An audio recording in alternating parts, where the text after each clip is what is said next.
नमस्कार प्यारे मित्रों, शीतल स्तुति चैनल पर आप सभी का हार्दिक अभिनंदन है। ईश्वर सदा अपनी कृपा आप सभी पर हमेशा बनाए रखें। आज हम आपके लिए भक्ति भाव पर आधारित लड्डू गोपाल यानी हमारे कान्हा जी के बाल स्वरूप की एक कथा लेकर आए हैं। तो चलिए शुरू करते हैं इस कथा को राधा नाम से। तो बोलिए राधे राधे। एक बार एक औरत श्री कृष्ण की परम भक्त थी। उनके पास लड्डू गोपाल विग्रह थे जिसकी वह हर रोज सेवा किया करती थी। एक बार तीर्थ यात्रा के लिए उसे 1 मास के लिए घर से दूर जाना था।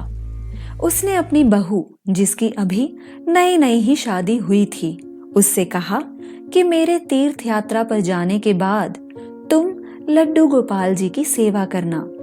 तो बहू ने कहा कि ठीक है माँ जी, कृपा करके मुझे विधि बता दें, मैं पूरी श्रद्धा से उनकी सेवा करूंगी। तब उसकी सास ने कहा कि बहू, सबसे पहले उठकर ठाकुर जी को स्नान करवाना, उसके पश्चात सुंदर वस्त्र, आभूषण, बांसुरी, मुकुट इत्यादि पहनाना, इत्र लगाना और उसके पश्चात ठाकुर जी को दर्पण दिखाना। दर्पण में जब ठाकुर जी मुस्कुराएं तो उनको भोग लगा देना। तो बहू ने कहा कि ठीक है माँ जी, जैसा आपने बताया मैं ठीक वैसा ही करूंगी। उसके बाद उसकी सास तीर्थ यात्रा पर चली जाती है। सास के तीर्थ यात्रा पर जाने के बाद जब पहले दिन बहू ने श्रद्धा भाव से ठाकुर जी को स्नान कराया, उसके पश्चात सुंदर वस्त्र, आभूषण, मुकुट पहनाया, बांसुरी अर्पित की और फिर इत्र लगाकर ठाकुर जी को दर्पण दिखाया, तब उसे याद आया कि उसकी सास ने कहा था कि जब ठाकुर जी का विग्रह दर्पण देखकर मुस्कुराने लगे तब उन्हें भोग लगा देना। लेकिन बहू को लगता है कि ठाकुर जी का विग्रह तो मुस्कुरा ही नहीं रहा। वह सोचने लगी कि शायद ठाकुर जी को मेरा किया हुआ श्रृंगार बिल्कुल भी पसंद नहीं आया, इसलिए वे मुस्कुरा नहीं रहे। फिर उसने ठाकुर जी को दोबारा से स्नान करवा दिया, श्रृंगार की सारी प्रक्रिया दोहराई, लेकिन उसे हर बार यही लगता रहा कि ठाकुर जी मुस्कुरा नहीं रहे। जरूर मेरे ही श्रृंगार करने में कोई कमी रह गई है। सर्दियों के दिन थे, लेकिन बहू बार बार ठाकुर जी को स्नान कराती रही और बार बार श्रृंगार बदलती रही। आखिर में उसने यही प्रक्रिया बार बार दोहराई। फिर उसे लगने लगा कि ठाकुर जी मुस्कुरा रहे हैं। 1 महीने तक लगातार वह ठाकुर जी की सेवा पूरे दिल से करती रही। बहू को पता ही नहीं चला कि कब ठाकुर जी की सेवा करते करते 1 महीना बीत गया। जब 1 महीना बीत गया तो उसकी सास तीर्थ यात्रा से वापस लौट आई। सास ने अपनी बहू से कहा कि अब मैं वापस आ गई हूँ, तो इसलिए अब से मैं लड्डू गोपाल जी की सेवा कर दिया करूंगी। बहू कहने लगी कि ठीक है माँ जी, जैसा आपको ठीक लगे।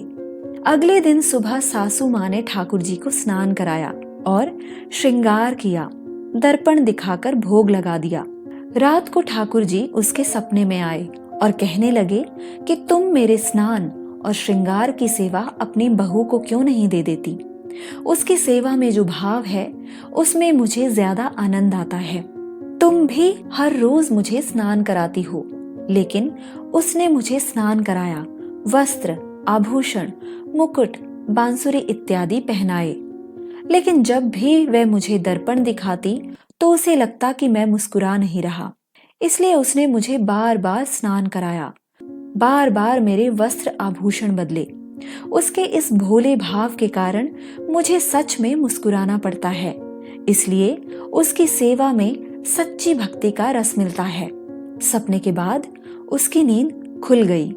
अगले दिन सुबह उठते ही सास ने सपने को परखने के लिए बहू से पूछा कि मेरे जाने के बाद तुम ठाकुर जी की सेवा कैसे करती रही।